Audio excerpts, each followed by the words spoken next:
Hey, can I get some moose? What does this look like, a hunting lodge?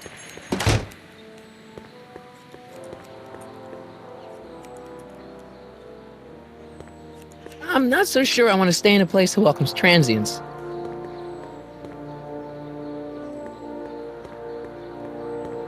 Wow, looks like they used a real shark.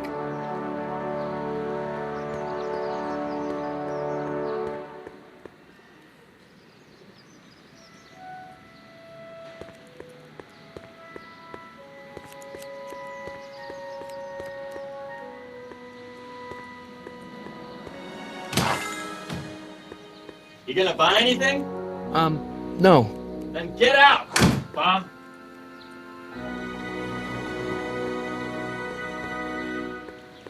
I guess this is where the speakeasy burned down. How'd Doc ever get mixed up in that?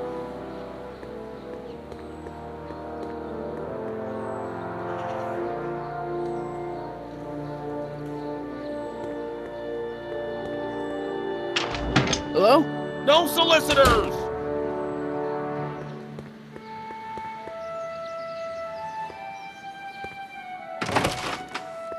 How can I help you, sir? Without any money, I don't really have any business in there.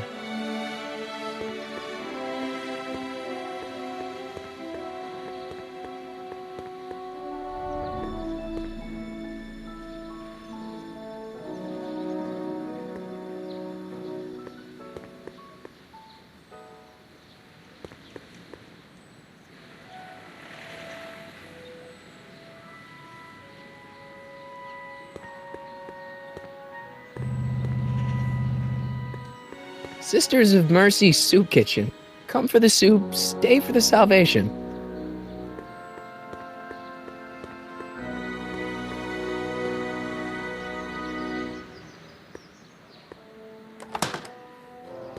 Who are you and what do you want? Can I talk to, Carl Sagan? Are you his lawyer? No. Then scram.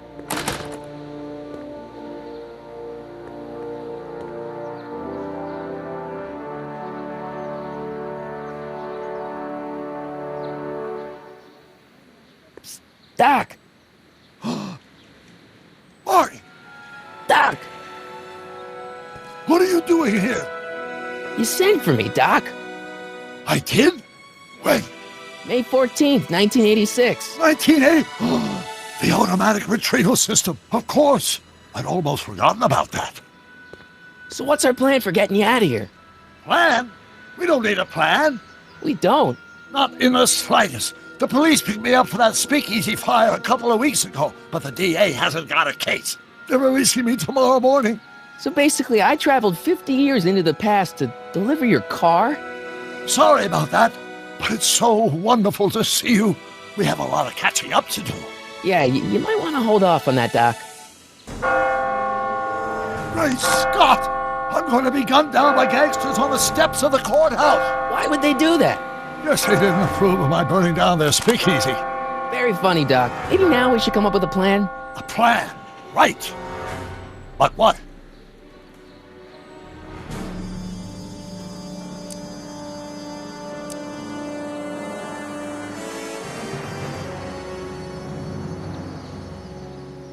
Why don't I take the DeLorean, go back in time before you were arrested, and stop you from getting caught in the first place? Don't even think about it. Without my unjust incarceration, the events that sent you into the past might never happen, resulting in a paradox of continuum-shattering proportions. Jeez, we've been back together for 5 minutes, Doc, and you're already talking about the end of the universe. I've missed that. Don't be ridiculous, Marty. I was only referring to the end of the universe as we know it.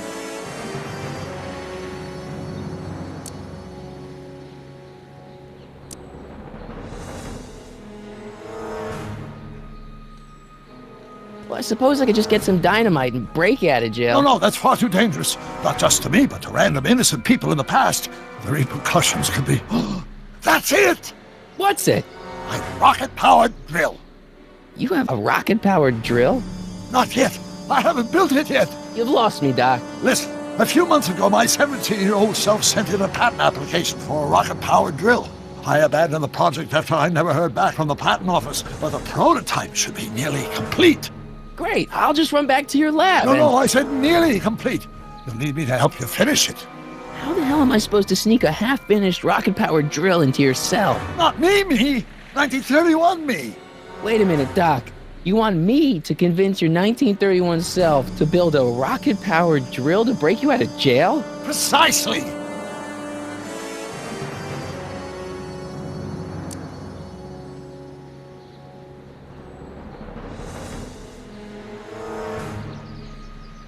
How am I supposed to convince your younger self to finish the rocket drill? Just tell him I need to break his older self out of jail? Absolutely not. Whatever you do, you can't tell my younger self anything about time travel. I won't come up with the inspiration for the flux capacitor for another 24 years. Then what am I supposed to... Just be your charming self. From what I remember, I'm a pretty easygoing kid, so enlisting me in a scientific adventure should be a piece of cake.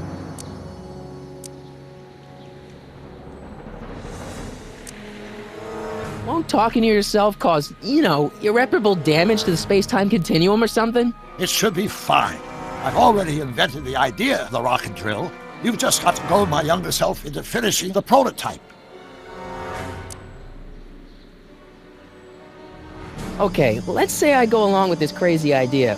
Where can I find you? I mean, the other you. How should I know? It was over 50 years ago. Why don't you go over to the soup kitchen next door and give my house a call? They'll know where to find me. Soup kitchen. Got it. Just stay away from the soup. It'll cause irreparable damage to your digestive system.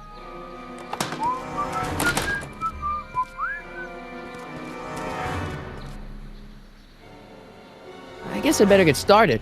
Don't worry, Doc. I'll get you out of here in no time. I'm not worried. Once you and my younger self put your heads together, you'll be unstoppable.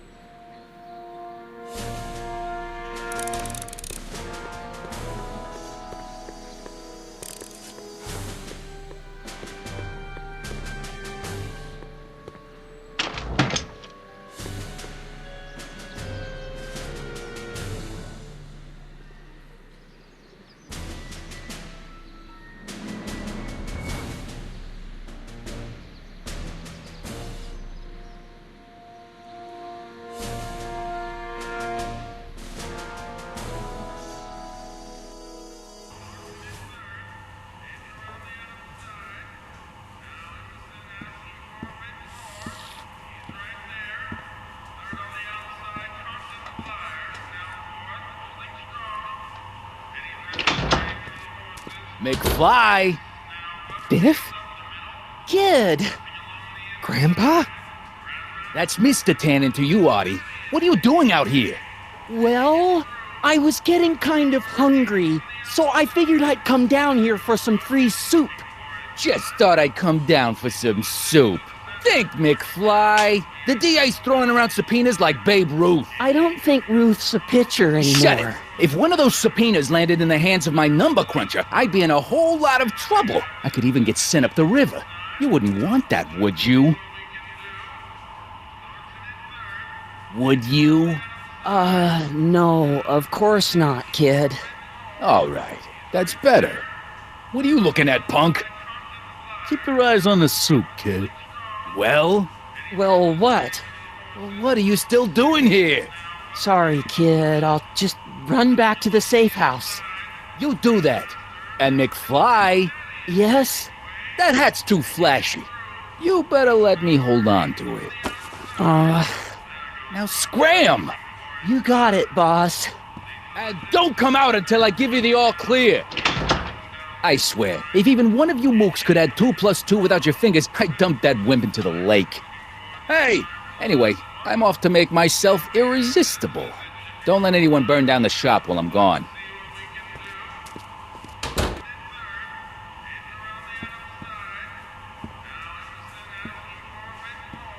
I better not talk to him. I don't want to mess up his timeline.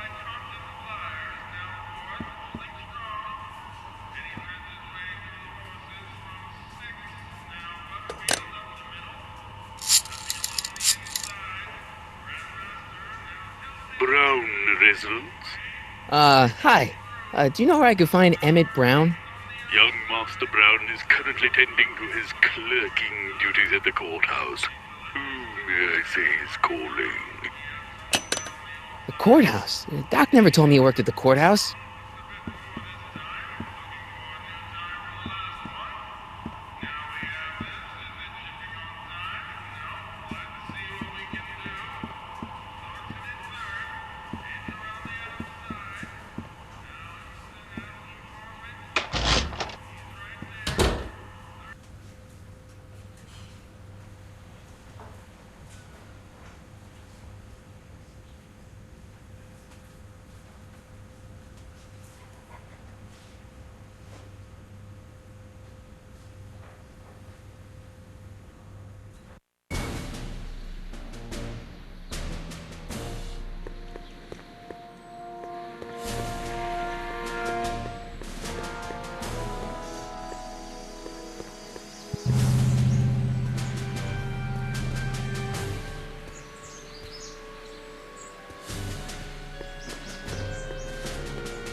Touch those. These are very sensitive legal documents. Nobody is supposed to handle them but sworn officers of the court. Judge Brown says so. Judge Brown? Doc. Nice to meet you. I'm, Sonny Crockett. Emmett Brown. But I am a law clerk, not a doctor. Now please get out of my way. I have important business to transact. Naturally, H2A multiplied by the inversion of H has to come out less than expectation value of A. Listen, Emmett, you don't know me, but I'm your friend. I'm not big on friends. They get in the way of work.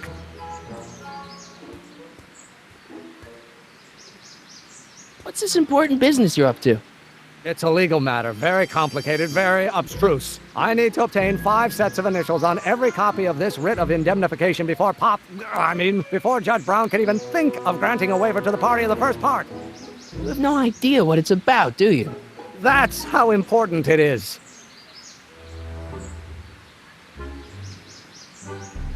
So, Emmett, what time are you through with work? Depends. On weeknights, Pop sometimes keeps me in the office till 9.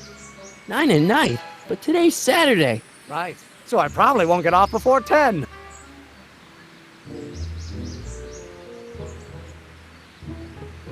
Come on, Doc.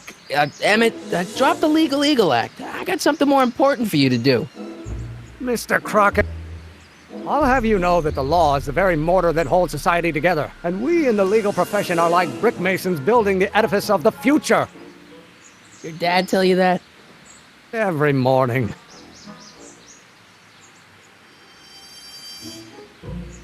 How about you knock off work early and I'll buy you a beer, or soda. What do you say? Don't try to tempt me from my duty with sugary beverages. Keeping the wheels of justice turning, that's my one passion in life. Besides, if I left before 8, my pop would kill me.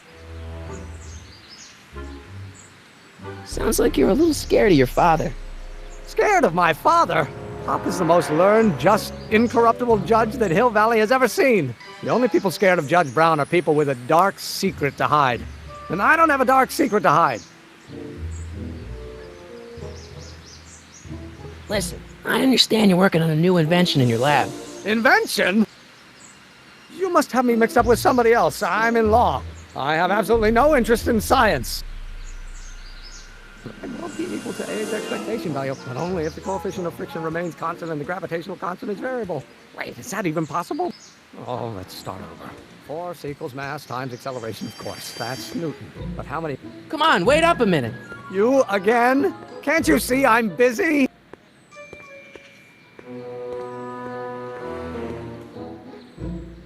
See, I'm sort of in the science business myself. That's why I sought you out. Not that I care in the least, because science is the furthest thing from my own area of interest, which is law, but I don't believe you. It's true. I'm a scientist. So tell me something, Mr. Scientist, from your vast storehouse of scientific knowledge. The leg bone's connected to the thigh bone? Amazing. Okay, so you don't want your old man to know. That's fine. Listen, we all keep secrets. But I'm telling you, you can level with me about this science project of yours. I am not a scientist. Go ahead, ask me what E equals. What does E equal? I have absolutely no idea. See? I don't know where you got your information from about me, mister, but you're wrong, wrong, wrong.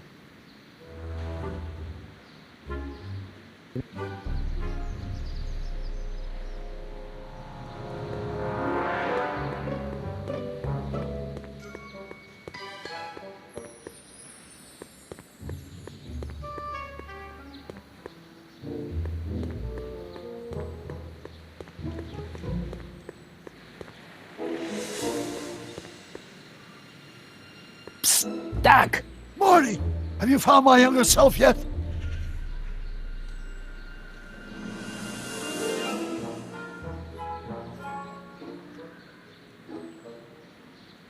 Well, I met your younger self. Great. And I gotta say, you're kind of uptight. What? You won't even talk to me. I find that hard to believe. Tell me what happened.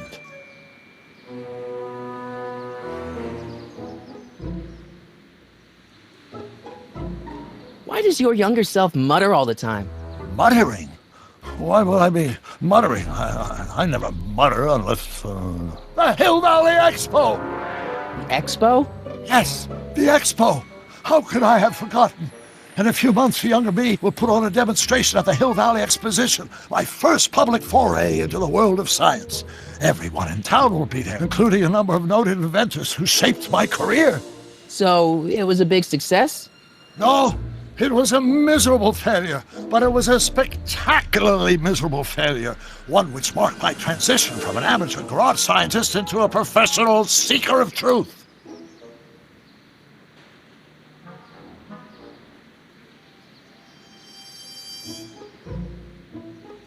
What does this expo have to do with you muttering all the time? When I was younger, I used to relieve stress by working on complex mathematical conundrums. No doubt my younger self is working on some impossible problem in an attempt to work off cerebral steam in the weeks before the exposition. What was I muttering about? I don't know, h to the something with an inverse of something else. I'm not so good at equations. That's too bad. I bet if we could solve my younger self's problem, he'd be more inclined to listen to you.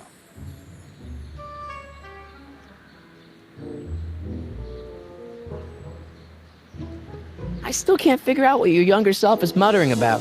Blast! If only I could hear him myself.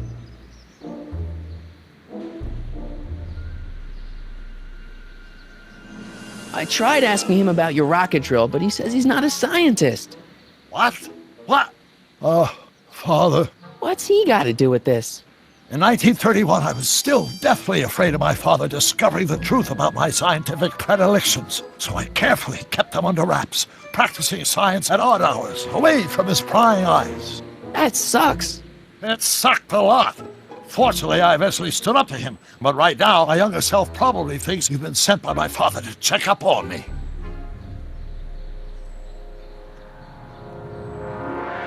You know, your younger self seems really dedicated to the law. It's a facade, I assure you. I had to keep up appearances to appease my father. What do I do to convince Team Doc that I'm not a spy? I'm not sure. Maybe if we solve that problem he's working on, he'll be more inclined to trust you.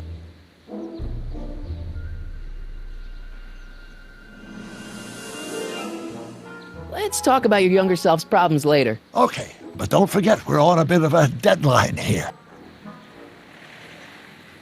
Psst, Doc! Marty! How goes the escape plan? Where have you been all this time? I missed you. I've missed you too, Marty. But I thought it was important to let you live your own life for a while, free from the insanity of time travel. I gotta admit, it was nice to not have my family history blowing up in my face for a few months. Besides, I've been busy raising my own unpredictable teenagers. So how are Clara and the kids? They're fine, fine. Right now we're trying to decide where to send Jules and Vern to college. Clara prefers the 2020s, but I'm partial to the 1960s. We're planning on visiting you and Jennifer in 2011 soon. Me and Jennifer in 2011? Oh, forget I said anything.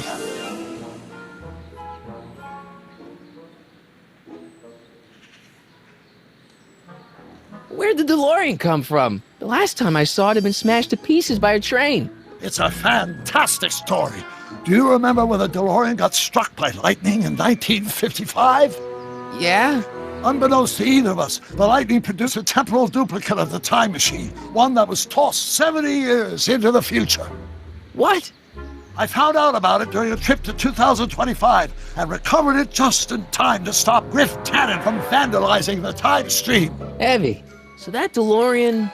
It's for all intents and purposes the exact same machine as the original. Plus or minus little bells and whistles I've added over the years, of course.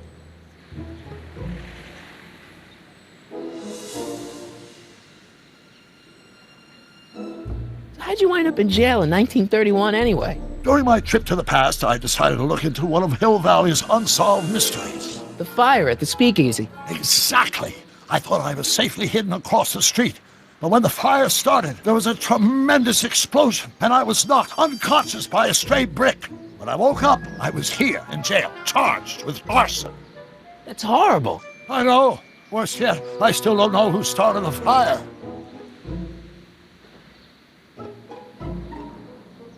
So, what were you doing in 1931 anyway? Oh, nothing terribly exciting. Indulging in a little personal nostalgia, picking up a few rare out-of-print books to surprise Clara on her birthday, solving a historical mystery or two. The usual. The usual? You lead a pretty unusual life, Doc. It's an unusual universe, Marty.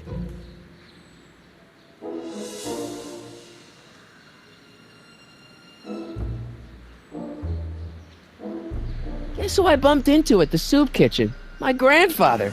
Oh! Don't worry, I didn't talk to him or change his future or anything. Good. I wish I could, though. This era's Tannen is treating him like dirt. Don't worry. If history plays out as it's supposed to, he'll soon be out from under Kit Tannen's thumb and free to live out his life as a humble accountant with your grandma. What was her name again? Sylvia. Right, Sylvia. I hate to tell you, Doc, but your last time departed display is on the fritz. It is? So how did you find me? I found one of Edna Strickland's shoes in the DeLorean. How did one of her shoes get in the DeLorean? Einstein took it from her. He did? How strange. ID almost never attacks people. Not without a good reason, anyway.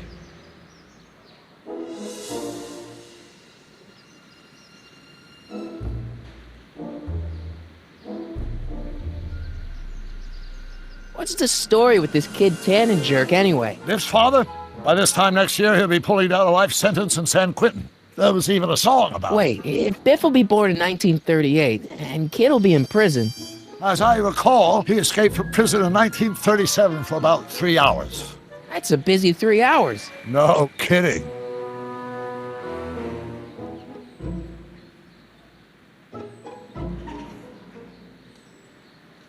What do you know about Edna Strickland? Edna? We never really socialized when I was younger. She was a few years older than me, and we traveled in different socioeconomic circles. Why do you ask? She thinks you're a hero for burning down that speakeasy. She's doing a story on you. A story?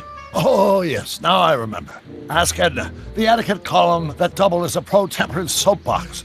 She believed that the consumption of alcohol would inevitably lead to a complete societal breakdown. Sounds like a fun gal. You should have seen her when the hippies started showing up in the 60s. She just about lost her mind.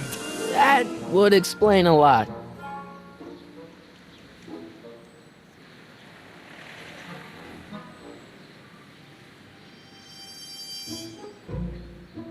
I know this really isn't the right time or place, but I found your notebook. Ah, so that's where I left it. Why'd you bring it here? Because the bank's selling off all your stuff. They can't do that. That's what I keep trying to tell them. Well, you hold on to it for safekeeping. We'll deal with my financial situation in 1986 after we save me from a grisly death in 1931. Hang in there, Doc. Not the best choice of words, Marty.